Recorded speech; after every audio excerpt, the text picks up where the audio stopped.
So from our previous video, we said that the inner product was going to be this function from our n-dimensional vector space cross itself. So it took in two vectors and returned you a scalar, such that if we had two vectors v and w in r to the n, and we had v looking like our usual v1 up to vn, and we had w looking like our vectors w1 all the way up to w sub n, then our inner product of v and w was just going to be defined as the sum from 1 to n of vi times wi. So we just multiplied corresponding components and we added them all together. And what we had from that was this function gave us several properties. For those properties, if we assume that we had u, v, and w as our n-dimensional vectors, and we took any scalar alpha, that if we took any vector u and did the inner product with itself, it was going to be greater than or equal to 0. And furthermore, that if we did the inner product with itself and it was 0, well, that's only going to happen if and only if the vector we started with was 0. We had the symmetry property that the inner product of u and v was going to be equal to the inner product of v with u. Then we had the distributive property where the inner product distributed over sums. And finally, that we could pull out any scalars. So the inner product of a scalar times a vector was going to be equal to that scalar times the inner product of the original two vectors. And in addition to that, we had some important points. The first being that we could write the length of the vector as being the square root of the inner product of the vector with itself. We had the Cauchy-Schwarz inequality, which said that the absolute value of the inner product of u and v was going to be less than or equal to the product of the lengths of u and v. And finally, the triangle inequality, where we had the norm of u plus v was going to be less than or equal to the sum of the norms of u and v. A geometric interpretation of the inner product allowed us to define and write out what would be the angle between two vectors. And so we discovered that that was really just going to be that the cosine of the angle theta was going to be equal to the inner product of u and v divided by the norm of u times the norm of v. And what that let us do is define this notion of orthogonality, which basically was that u and v are orthogonal if and only if their inner product is going to be 0. So basically for non-zero vectors, that's going to mean that the angle between those two vectors is going to be 90 degrees, or what we can think of as the angle between those two vectors is going to be 90 degrees. Now what this will let us do is kind of motivate a problem that's going to guide us for the next several lectures. That if we've got a collection of vectors, say that collection v1 and v2 could be up to however many vectors, we don't know. But we've got another vector, u, and the idea is that we want to be able to write u as the sum of two vectors where one of these vectors, so we want u to be the sum of two vectors, say w and w perp, where we know that w is going to be an element of the span of our set of vectors, say v1 up to v sub k, and that for W perp is orthogonal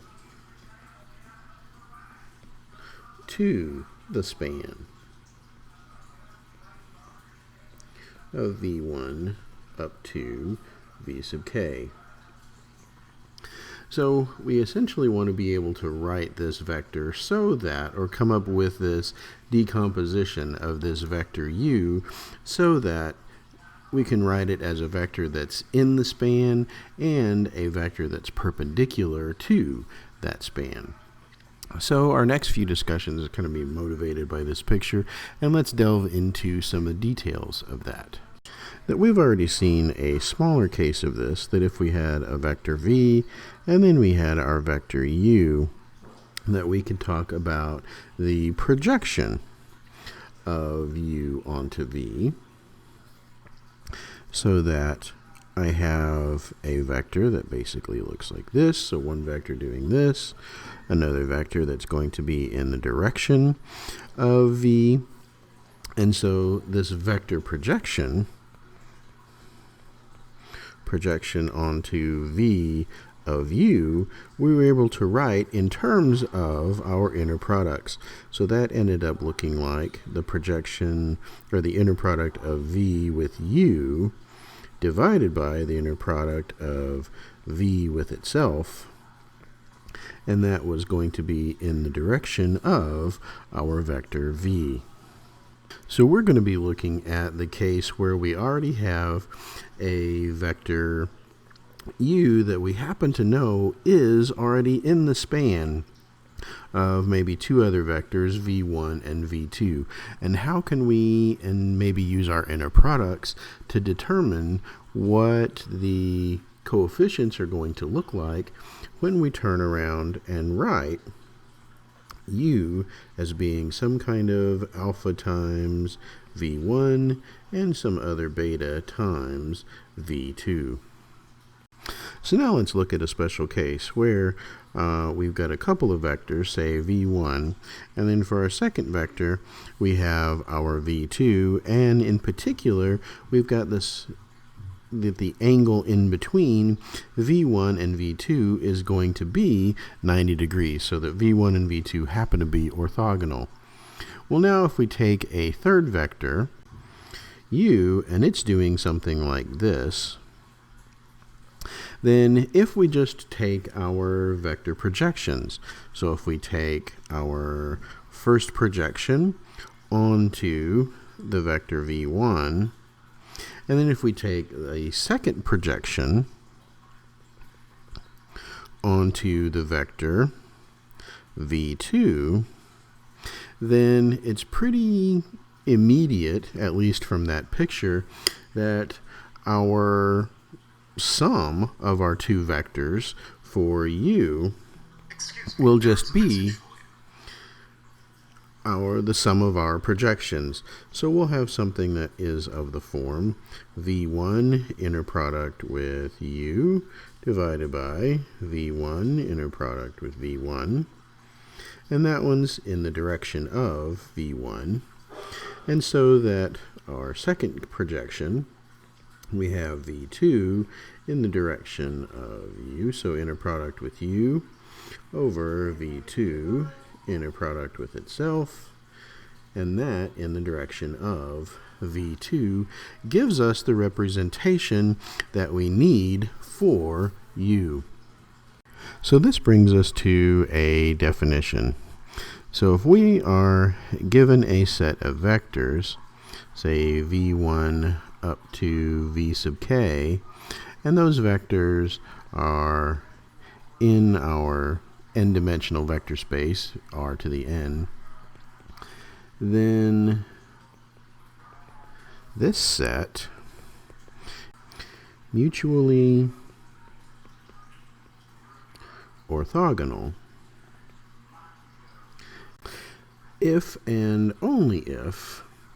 for any two vectors, and we take v sub I and v sub j, and we inner product those two vectors, then we get 0 for I not equal to j. And so with this, we have the following theorem. If we have a set v1 up to v sub k that is mutually orthogonal, and we have some other vector u that happens to be in the span of this set of vectors, then the representation for u is really just going to be just this sum of our inner products, I goes from 1 up to k, of our v sub I inner product with u divided by v sub I inner product with itself, and that's the component in the direction of v sub I. And so that we can really write our vector u as this summation of all of these vectors, where the components of each vector is really just going to be the projection of our vector u onto our vector v sub I. So let's take a look and see how this is actually going to go. Let's see what the proof looks like. Since we have u in the span of these vectors, we know that it's got a representation that looks like alpha 1 v1 plus alpha 2 v2 all the way up to alpha sub k v sub k. And so what we then do is quite simply take this representation and apply our inner product with some vector vi. So if we just do the inner product of u with vi, then this is really doing the inner product with our sum, j goes from 1 up to k, of alpha sub j v sub j with our v sub I. And so what happens there, well, we just apply our scalar properties and our distribution properties, and so we're able to divide these out, and so we have something that looks like just our sum, j goes from 1 up to k. We can factor out our alpha sub j's, and so we end up with the inner product of v sub j with v sub I. Now we use the fact that these vectors are going to be mutually orthogonal. And so mutually orthogonal ends up telling us that basically we have two things. That if we look at this inner product of v and I, v and j, that we either get 0 if I is not equal to j, and v sub I